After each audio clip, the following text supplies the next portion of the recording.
স্বীকার করি নানান রকম স্বার্থের বাইরে গিয়ে তাদেরকে চিন্তা করতে না পারি, তাহলে আসলে এই শহরটা যে আমাদের হাতছাড়া হয়ে গেছে, তার বিপরীতে যে অল্প দু একজন মানুষ দাঁড়িয়ে এখনো চেষ্টা করে যাচ্ছেন, তাদের পক্ষে আর কেউ থাকে না। কিন্তু সেই যদি তাদের পক্ষে কেউ না থাকে, তাহলে তার চাইতে বড় বিপর্যয় আর তো কিছু হবে না। কারণ আমরা এরকম একটা কংক্রিটের শহরে থাকি, যে শহরটার বাতাস পৃথিবীর সবচাইতে দূষিততম বাতাস, যে শহরে আমরা নিঃশ্বাস নেই, চলি ফিরি, কথা বলি, ঘুরি এবং নতুন সন্তানকে নিয়ে আসি, যেই সন্তানরা এই দূষিততম শহরের বাতাসে বড় হয়ে উঠবে। এরকম একটা ভয়ঙ্কর বিধ্বংসী জীবনাচার আমাদের হয়েছে যে আমরা কেউ কারো দিকে আর তাকাই না। কোনো গাছের দরকার নাই, কোনো পাখির দরকার নাই, কোনো ফুলের দরকার নাই, মানুষের নিঃশ্বাস নেবারও যেন আর দরকার নাই। কিন্তু আমি সবাইকে প্রশ্ন করতে চাই যে নিঃশ্বাস না নিয়ে আপনারা কে কে বেঁচে থাকছেন, কে কে বেঁচে আছেন, কে কে আগামীতে বেঁচে থাকবেন বলে আশা করেন? শুধু রাস্তা, শুধু ব্রিজ, শুধু বিল্ডিং, এই রাস্তা দিয়ে যারা যাওয়া আসা করেন তাদের কতটুকু অংশ বাংলাদেশের বা এই ঢাকা শহরের শ্রমজীবী মানুষ? এই যে এক্সপ্রেসওয়ে, এই এক্সপ্রেসওয়েকে বলা হচ্ছে যে একটি বড়লোক পাড়া থেকে আরেকটি বড়লোক পাড়ায় বড়লোকদের গাড়ি যাওয়া আসার সেতু মাত্র। এই সেতুটিকে বানানোর জন্য, রক্ষা করার জন্য, চালু রাখার জন্য শহরের শেষ সবুজগুলোকেও আমরা তাদের হাতে তুলে দিতে চাচ্ছি।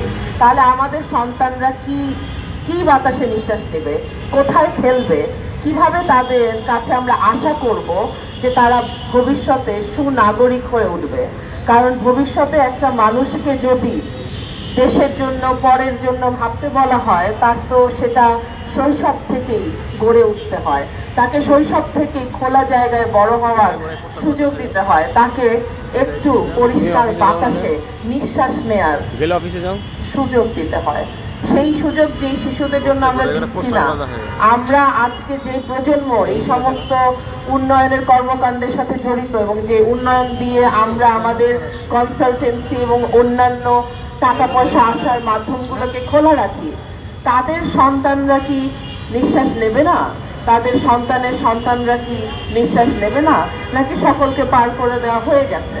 যদি পার করে দিয়েও থাকেন, আপনি নিজে তো নিঃশ্বাস নেবেন, তাহলে কোন বাংলাদেশের, কোন ঢাকা শহরের দিকে আমরা তাকাবো? যে ঢাকা শহরে এই 4টা গাছও দেখা যাবে না, সেই রকম একটা ঢাকা শহর যেখানে পরে কৃত্রিম গাছপালা এনে বসাতে হবে, এরকম ঢাকা শহর। তার মানে এই পুরো বিষয়টার মধ্যে যদি আমরা বলি যে জনগণের অধিকারের কথা, মানুষের নিঃশ্বাস নেওয়ার অধিকারের কথা, তাহলে একটা পরিবেশ বান্ধব শহর ভাবা ছাড়া আর তো কোনো উপায় নাই। কিন্তু আমরা তো ভেবেছিলাম যে এই যে নতুন বাংলাদেশের কথা বলা হচ্ছে, নতুন বাংলাদেশের স্বপ্ন দেখানো হচ্ছে, যেই নতুন বাংলাদেশের জন্য আমাদের হাজার হাজার সন্তানরা প্রাণ দিয়েছেন, সেই নতুন বাংলাদেশে তাহলে পরিবেশ ছাড়াই বাংলাদেশ হচ্ছে, প্রকৃতি ছাড়াই বাংলাদেশ হবে? সেটা তো নিশ্চয়ই হতে পারে না। এর চাইতে অর্বাচীন কথা, এর চাইতে অর্বাচীন ভাবনা পৃথিবীতে তো আর হয় না।